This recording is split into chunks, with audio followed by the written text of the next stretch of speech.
Welcome back to Coffee and Conversation. I'm sure you've seen the tale. We do have company, but he's decided okay, I was just about to say he's decided he doesn't want to be in my lap, but I think actually he does. My little bad boy has been sleeping all day long. It rained last night. It rained most of the day. So here you go. Here is where Audie spent the day. Curled up in the bed. In fact, he just got up a few minutes ago, and I went back in to make the bed, and that's what I found. Cat curled up with this sort of please don't disturb me look on his face. And yes, I did not disturb him because he doesn't like the rain. Well, you all know that. He doesn't like the rain. He thinks it's all my fault, that somehow I'm punishing him because the water is coming down from the sky. So he decided he was just going to sleep it off. And even though I didn't just want to make the bed, I wanted to strip the bed and change the sheets. I think I'm probably going to do that later on this evening, when he's napped enough so that he's willing to give the bed back to me for a while. So that's your Audie news. And of course, he's still right here. So he is probably going to make his presence known. All right, we're going to take a look at the intro, and then we're going to come back and get into our topic.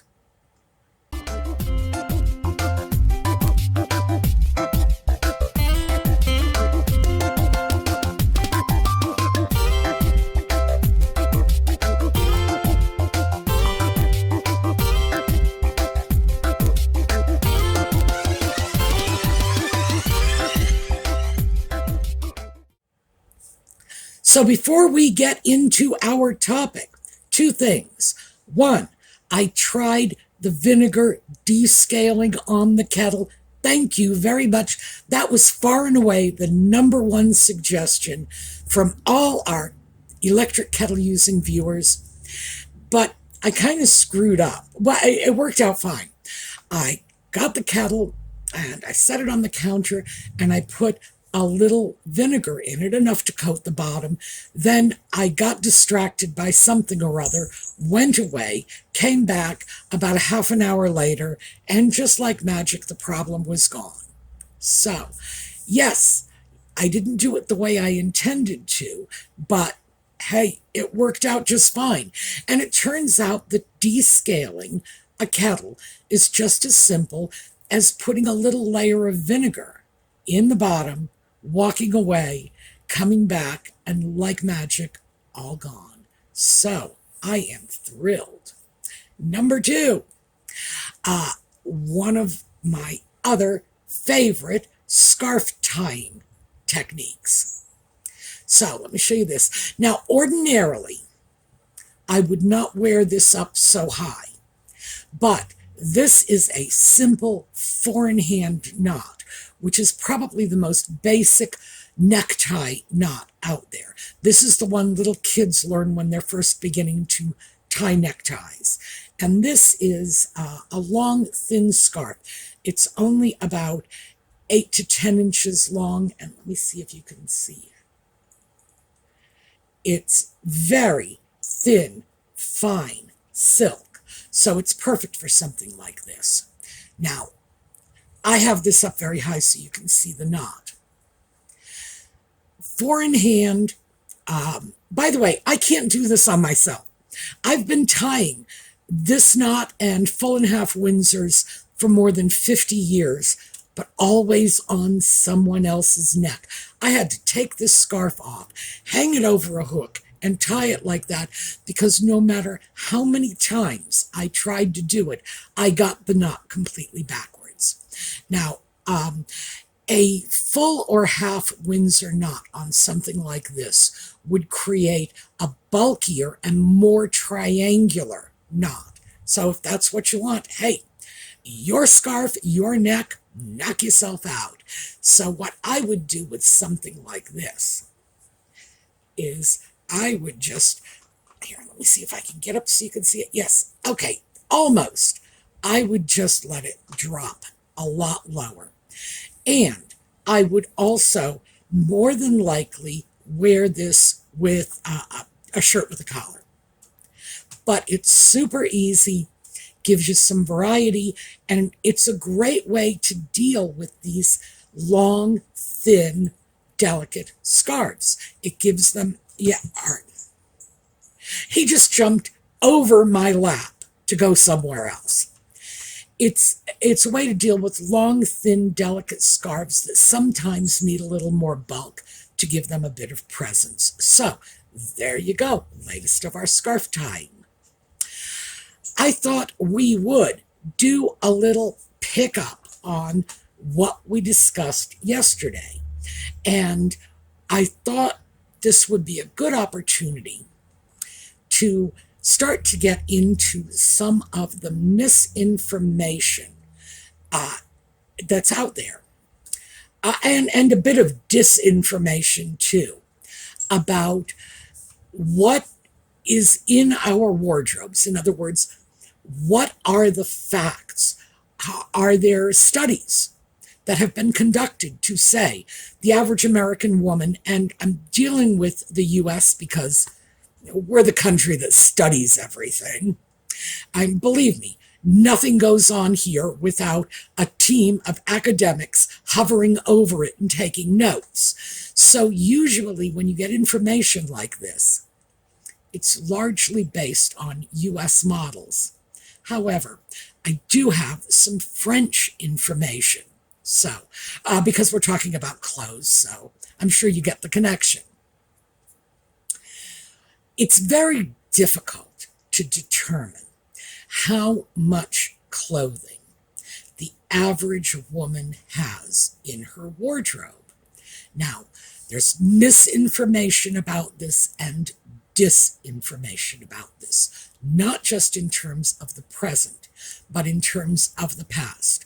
So let me give you an example. And by the way, the articles that I am citing are in the video notes, and that's just right down immediately below the little screen here. A New York Times article claimed that the average American woman has 103 items in her closet, only 10% of which are wearable. Now, that means you open your closet and there are only 10 things that you can actually wear. Now, I have a great deal of trouble with that particular statistic because I think we all know that that is a ridiculously low number. Now, I think the point of that article was to encourage us to clean the debris out of our closets. But that's where you get a lot of misinformation and disinformation. When people have an agenda and throw information out in order to support their conclusion. Other articles, Vogue, for example.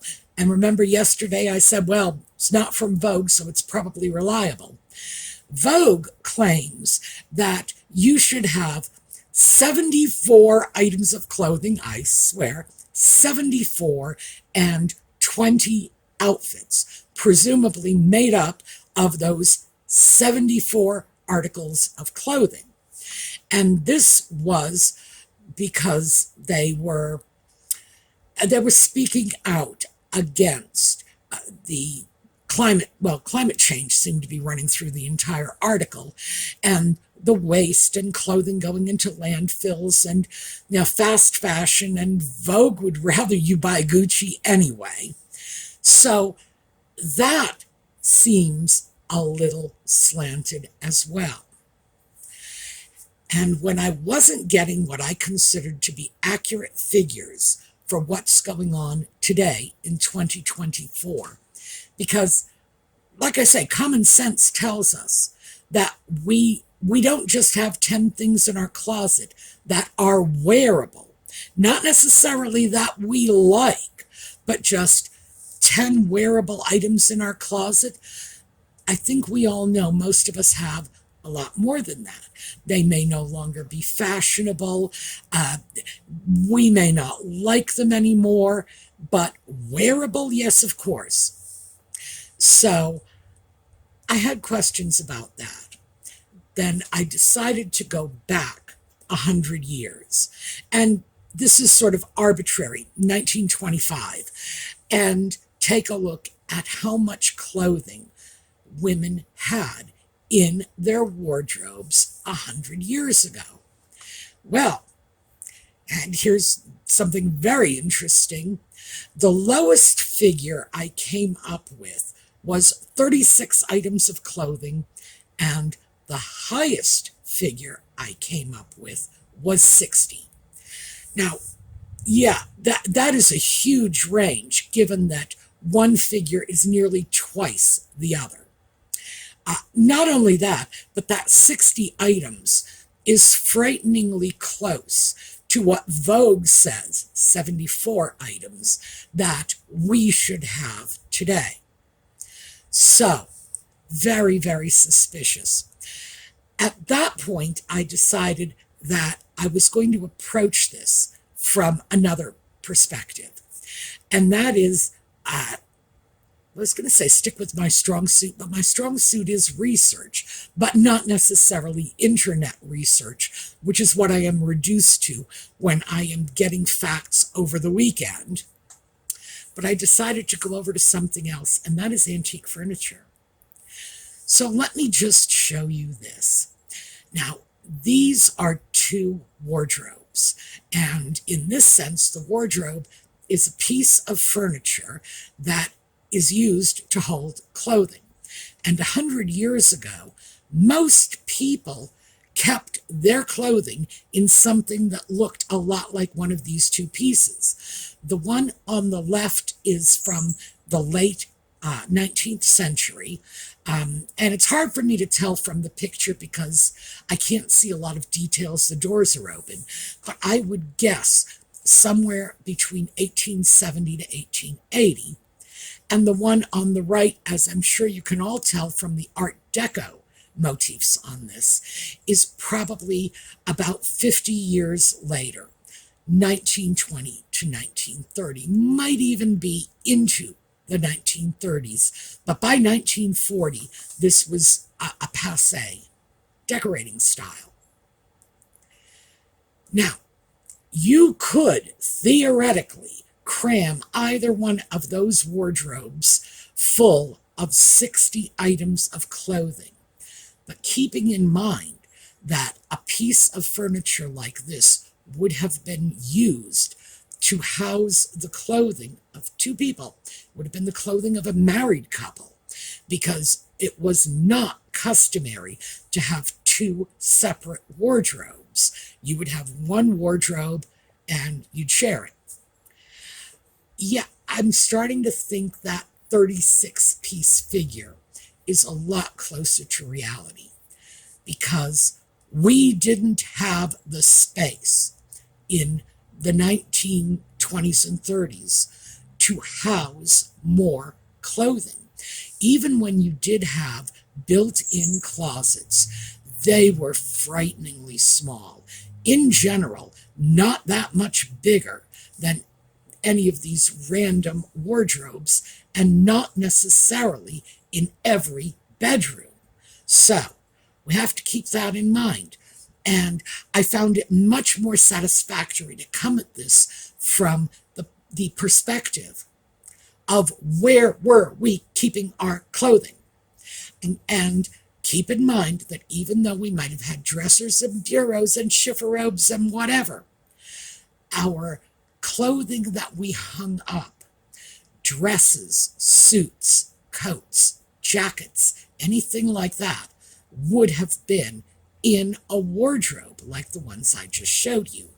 So it's very, very clear that that is not likely to be housing a full 60-piece wardrobe. Certainly, it's not likely to house even a dozen dresses. And I would guess that for the most part, and I've seen these things in person, so I know the dimensions, you could, if you were lucky, and remember, we didn't have these thin, slim wire hangers. The hangers were all nice, heavy wood ones, and you could probably stick half a dozen dresses and your winter coat on the hanging racks of the average wardrobe. So I've got to say, I'm back to 36 pieces. I think when they came up with figures of around 60 pieces, they were probably including the bras and the knickers and the slips and the aprons and the gloves. Remember, women wore gloves year-round back 100 years ago. And the hats and whatever else might constitute clothing that we don't wear today or do not traditionally consider to be part of our wardrobe. If someone says how many items are in your wardrobe, you're probably not going to count every pair of socks you own. So I think that may be where that particular discrepancy comes from.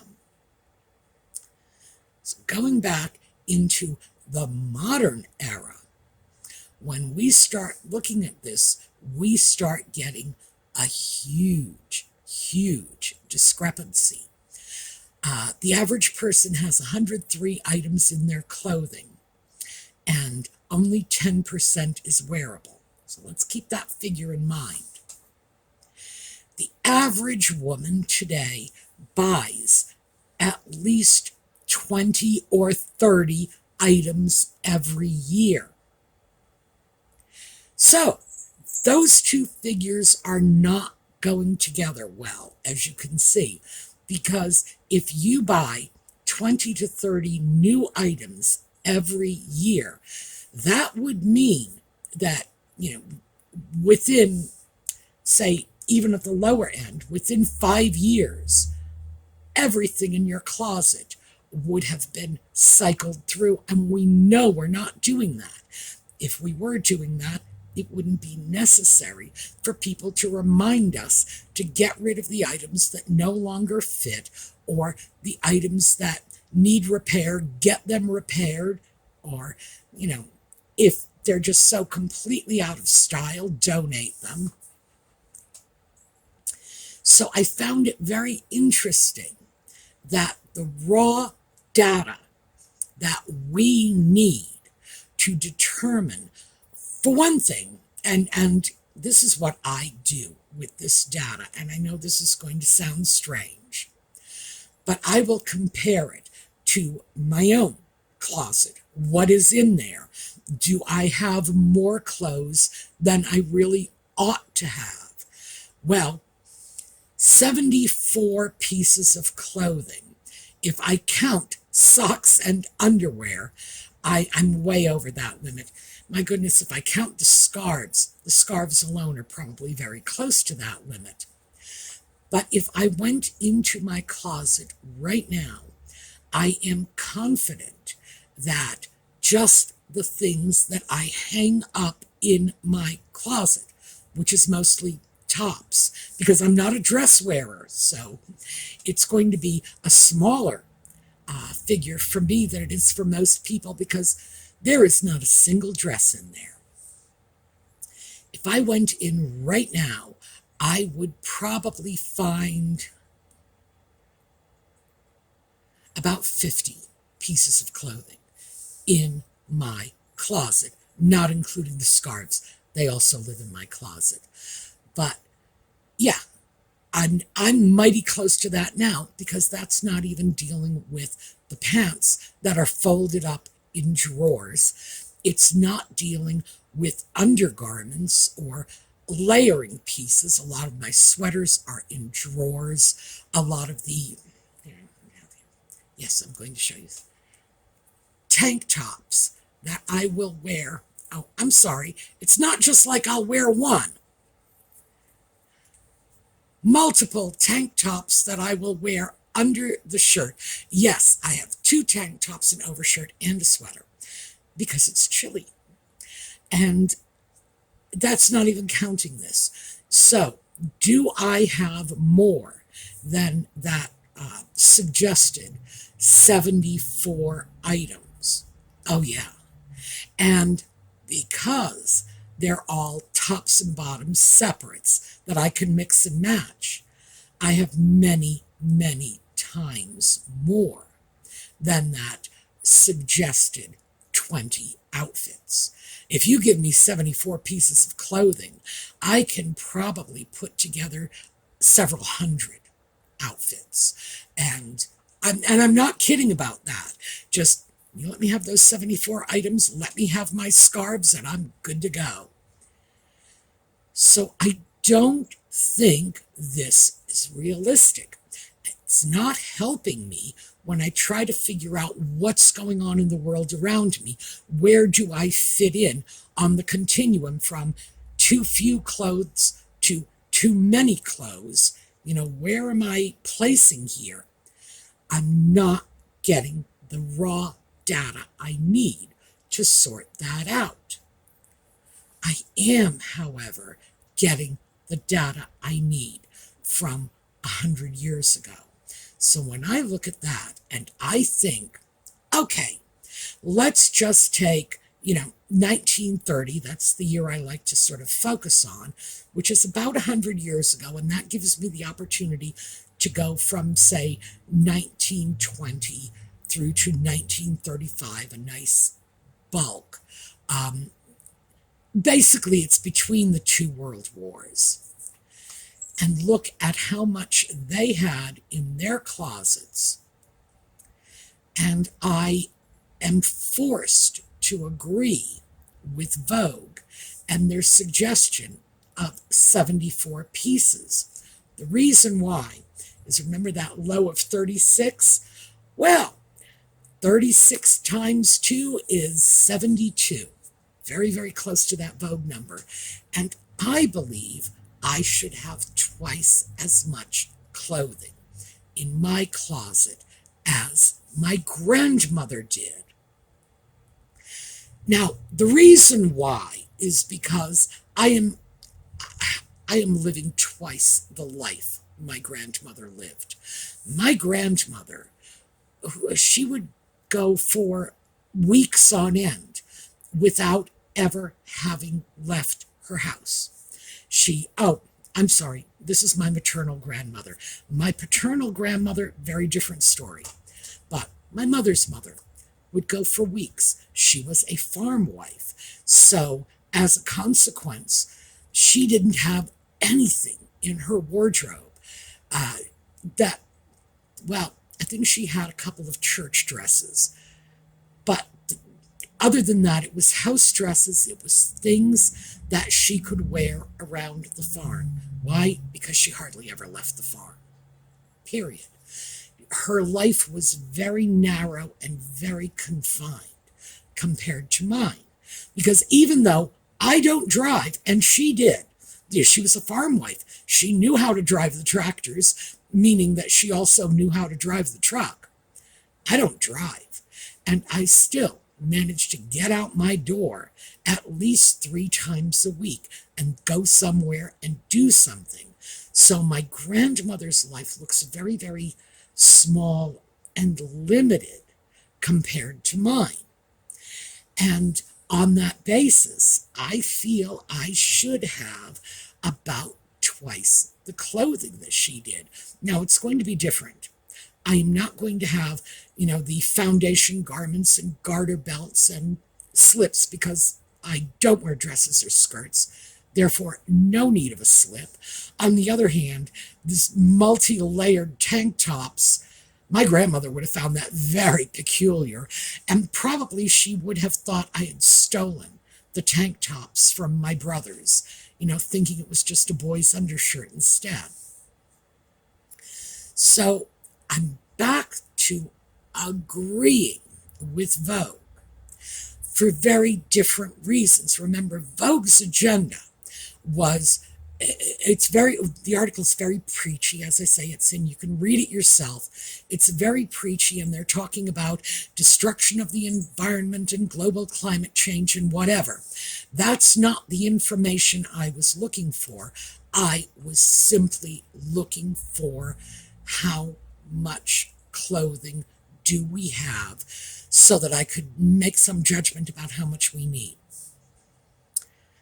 I'm much closer to that figure for very different reasons. Mine comes from doubling what my grandmother probably had. She probably had 36 items of clothing. I would double that because of that bigger 21st century life. So I'm comfortable with that figure to be able to say, yeah, it's probably around where I should be. Now, the thing is, what I'm going to do with this is a great mystery to me because I've just barely acquired the raw data. And again, I'm not even through with my research because it's not like I'm finding, like census records. You get a lot of information from census records showing who owned what and, how many bathrooms did you have in your house, etc. But I don't have that for clothing, so I'm not convinced my facts are reliable at this point. But I am going to use this as a starting point to take a look at, first of all, is Vogue correct? Because now I've got a hypothesis, I can start testing it out. Is Vogue correct? Is 74 an optimal number? Is 20 outfits an optimal number? Now, maybe, I would say for most people, probably, if you are in certain industries and you're out in the workforce in certain industries and you're working with the same people day in and day out, maybe not. Maybe in some industries, especially things like the fashion industry, or, if you're an Instagram influencer, you really do probably need a little more variety in what you're wearing.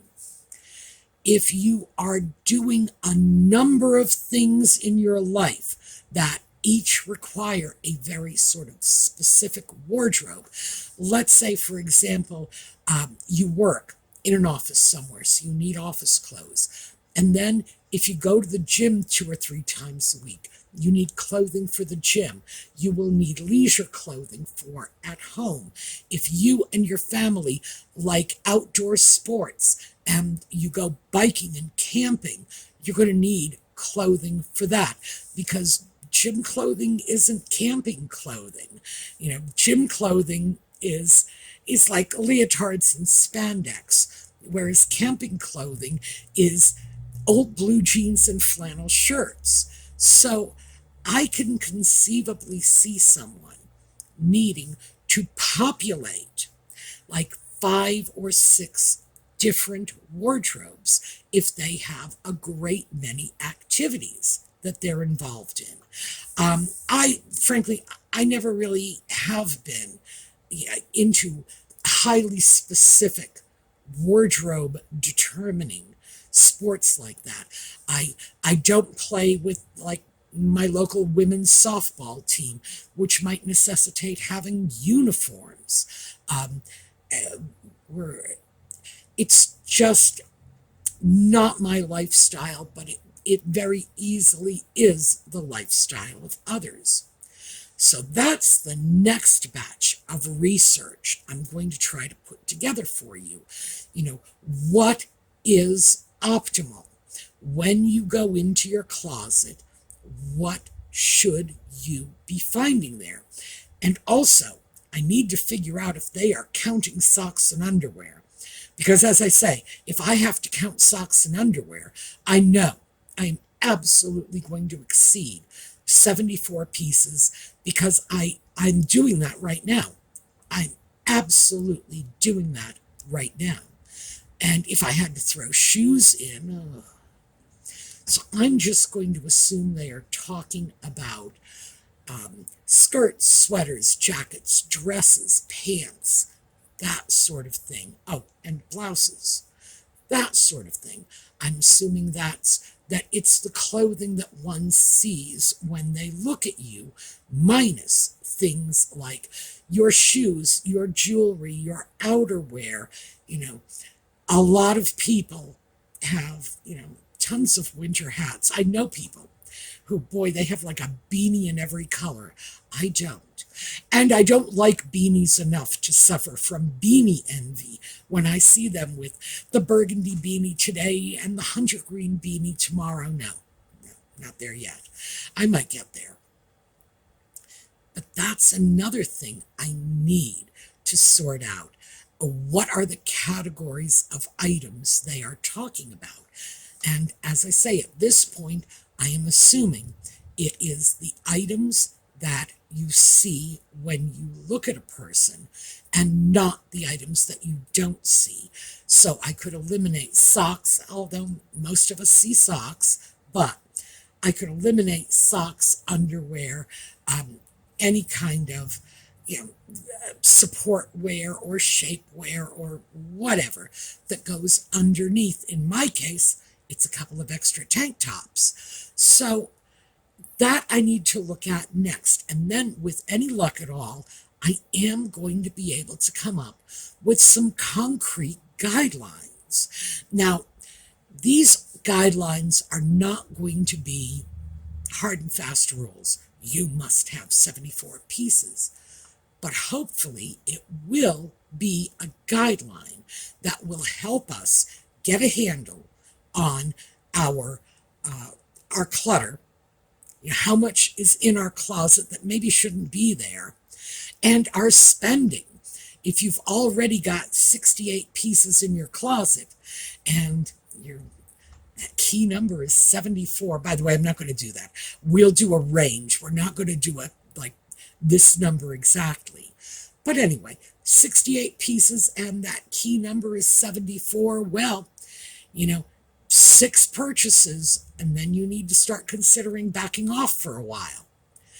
But I think that going by the numbers can be very helpful, especially because we are in we're in a universe of such overconsumption. We have so much more in our lives, not just in terms of clothing, but we're focusing on clothing now. So much more than we had 30, 40, 50 years ago. I know not all of us are old enough to remember, 50 years ago. Many of us are, though. And it might be nice if we could take a look at whether or not this is actually useful to us. Is having all of this stuff doing the job we need it to do? So that's where we're going. Quick recap. 1930, the 2 figures that I came up with, the low figure of 36 pieces of clothing, the high figure of 60 pieces. I think, realistically speaking, it's that low figure of 36 pieces. Because remember, this was during the Depression years too. So, anybody who thinks that our grandmothers had the same amount of clothing we do, oh please. The New York Times article saying that the average woman has 103 pieces of clothing in her closet, but only 10% are wearable, seems to me to be way off. Well, maybe I won't say way off, but the idea that 90% of your clothing in your closet is not wearable, and that if you look at your skirts, your jackets, your blouses, there are only 10 of them available to you.